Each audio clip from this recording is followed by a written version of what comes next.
Hello and welcome to the Literary Lair. Well, my friends, here we go. This is the start of Classic Novel Month.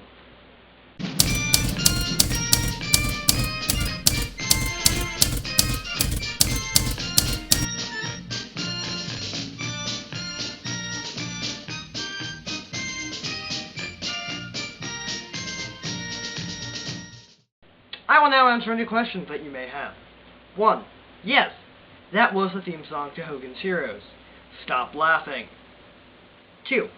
Classic Novel Month is where I give some love to the classics of literature, like today's book, Catcher in the Rye, which was actually banned in schools back when it was first published. Ironic considering that it's now taught in schools as part of a curriculum. And before we start, it's a great book, so go read it. So, without further ado, Catcher in the Rye.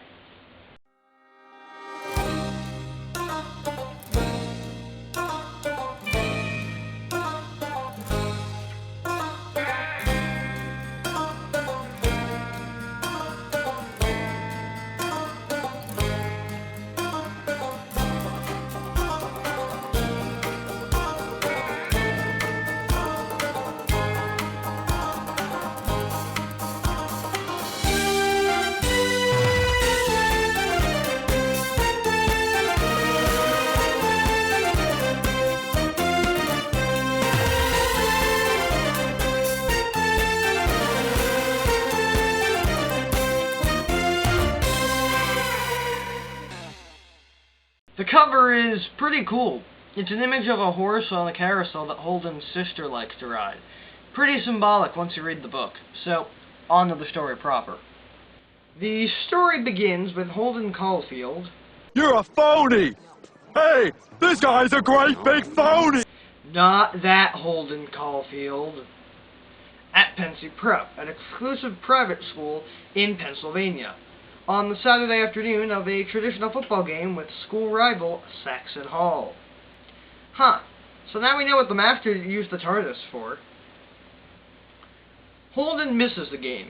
As manager of the fencing team, he manages to lose the team's equipment on the subway in New York that morning, resulting in the cancellation of the match. You should always lose stuff in taxis, because sometimes nice people are on taxis. The subway is more like Mos Eisley Spaceport. Mos Eisley Spaceport. It's a fucking shithole. Fucking shit. He is on his way to the home of his history teacher, Mr. Spencer, to say goodbye. Holden has been expelled and is not to return after Christmas break, which starts the following week. Spencer is a well-meaning but long-winded old man. He just kept talking in one long, incredibly unbroken sentence, moving from topic to topic so that no one had a chance to interrupt. It was really quite hypnotic. Much to Holden's annoyance, he reads aloud his history examination paper, in which Holden wrote a note to Spencer so that his teacher would not feel badly about failing him in the subject. I do that sometimes when I hand something in late. I usually leave a little apology letter in it. Holden returned to his dorm, which is quiet because most of the students are still at the football game. Which just goes to show you, if you don't like sports, you get rewarded with quiet. Wearing his new red hunting cap, he begins a book. But his solitude is temporary. I know that feeling. Every time I start reading a book, everyone needs me to help them with something. I am not the doctor. I am not here to help. I am here to read and tell people about the books I read. First, his dorm neighbor Ackley disturbs him, and then later he argued with his roommate Stradlater. A womanizer, Stradlater has just returned from a date with Holden's old friend Jane Gallagher. Holden is distressed because he's scared that Stradlater might have taken advantage of Jane. Stradlater does not appreciate Jane in the manner in which Holden does. He even misstates Jane's name as Jean. But she is not his lover, just some girl who claims that he is the one, but the kid is not his son. The two roommates fight, and Stradlater wins easily. Holden decides at this point he's had enough of Pensy Prep and catches the train to New York City. New York City! Where he plans to stay in a hotel until Wednesday when his parents expect him to return home for Christmas vacation. He checks into the dilapidated Edmont Hotel. After observing the behavior of the perverts in the hotel room facing his, he struggles with his own sexuality. He states that although he has had opportunities to lose his virginity, the timing never felt right, and he was always respectful when a girl said no. Hence, why I really like him as a character. He's relatable, and despite sometimes being a bit unlikable, he redeems himself by being a good-hearted person. He spends an evening dancing with 3 tourist women in their 30s from Seattle in the hotel lounge, and enjoys dancing with one, but ends up with only the check. Joke's on them. He stole their credit cards. Just kidding. He finds it slightly frustrating because the women seem unable to carry a conversation.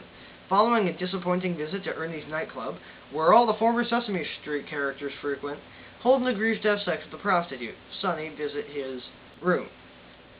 Because if you're having a bad day, pay someone to have sex with you. His attitude towards the girl changes the minute she enters the room, because she seems to be about the same age as Holden, and you start to view her as a person. That's how I feel when I watch Bones. I see the dead bodies as people, and I feel really bad for them.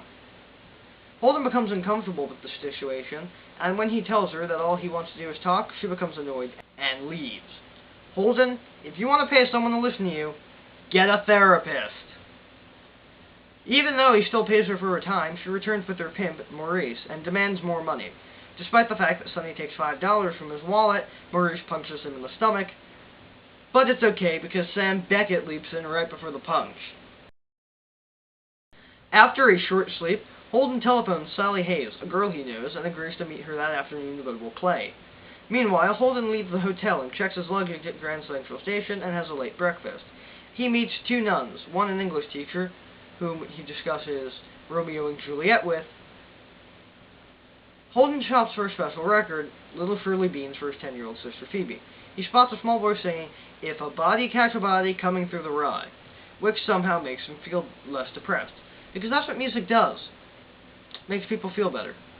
After seeing the play with Sally, the 2 go skating at Radio City, and while drinking Coke, Holden impulsively invites Sally to run away with him to the wilderness. She declines, and her response deflates Holden's mood, prompting his remark, "You give me a royal pain in the ass if you want to know the truth." He regrets it immediately, and Sally storms off as Holden follows, pleading with her to accept his apology. Finally, Holden gives up and leaves her there. Sees the Christmas show at Radio City Music Hall, endures a movie, and gets very drunk. Throughout the novel, Holden has been worried about the ducks in the lagoon at Central Park. He tries to find them, but only manages to break Phoebe's record in the process. Exhausted physically and mentally, he heads home to see his sister. Holden's time in the city is characterized largely by drunkenness and loneliness. He thinks about the Museum of Natural History, which he often visited as a child, which, if you're ever in Manhattan, visit it. It's a really amazing museum. He contrasts his evolving life with the statues of Eskimos in the diorama, while the statues have remained unchanged through the years. He and the world have not. These concerns may have stemmed largely from the death of his brother. Eventually, he sneaks into his parents' apartment when they're out to visit his younger sister and close friend, Phoebe, the only person with whom he seems to be able to communicate. Holden shares a fantasy he's been thinking about when he pictures himself as the sole guardian of a group of children running and playing in the huge rye field on the end of a cliff. His job is to catch the children if, in their abandon, they come close to falling off the brink, to be a catcher in the rye. Because of this misinterpretation, Holden believes that to be a catcher in the rye means to save children from losing their innocence. Stay gold, pony boy. Stay gold. When his parents come home, Holden slips out and seeks out his former and much-admired English teacher, Mr. Antolini, who offers advice on life and a place to sleep. Mr. Antolini tells Holden that it is the mark of the mature man to live humbly for a cause rather than die nobly for it. This is at odds with Holden's ideas of becoming a catcher in the rye, symbolically saving children from the evils of adulthood, which I hope just means saving them from taxes. During the speech on life, Mr. Antolini has a number of cocktails served in highball glasses. Holden is upset when he wakes up in the night to find Mr. Antolini patting his head in a way that he regards as flitty. Confused and uncertain, he leaves and spends his last afternoon wandering the city. He later wonders if his interpretation of Mr. Antolini's actions was actually correct, and seems to wonder how much of it matters anyway. Holden makes the decision that he will head out west and live as a deaf mute. When he mentions his plans to his little sister Monday morning, she wants to go live with him. Holden declines her offer, which upsets Phoebe, so Holden decides not to leave after all. He tries to cheer her up by taking her to the Central Park Zoo, and as he watches her ride in the zoo's carousel.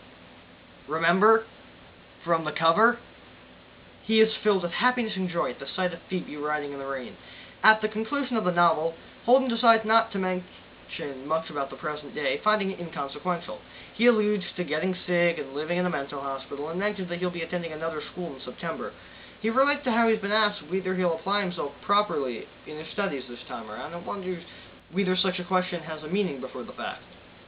Holden says he doesn't want to tell us anything more, because surprisingly he's found himself missing two of his former classmates, Stradlater and Ackley, and even Maurice, the pimp who punks him. He warns the reader that telling others about their own experiences will lead them to miss the people who shared them. And that was Catcher in the Rye. It's a great classic and a pretty good book. It has out the ass, and it's a great read. It has pretty good rereadability as well. All in all, it's a good book that you should go read right now. So, next week we take a jump back in time and see if that Gatsby fellow is really all that great. A thought burst in my head, and I need to tell you, it's news that I forgot. Was it just a dream that happened long ago? I think I just forgot. Well, it hasn't been the first time that he should have shot me in. That's when I say there's no point in Fox's world, and now he's getting lazy. There's no motivation and frustration makes you crazy. It makes a plan to take a stand, but always it's upsetting. Someone help me before he has gonna end up quitting. I shuffle through my mind to see if I can find the words I left behind. He talks about Radio City Music Hall.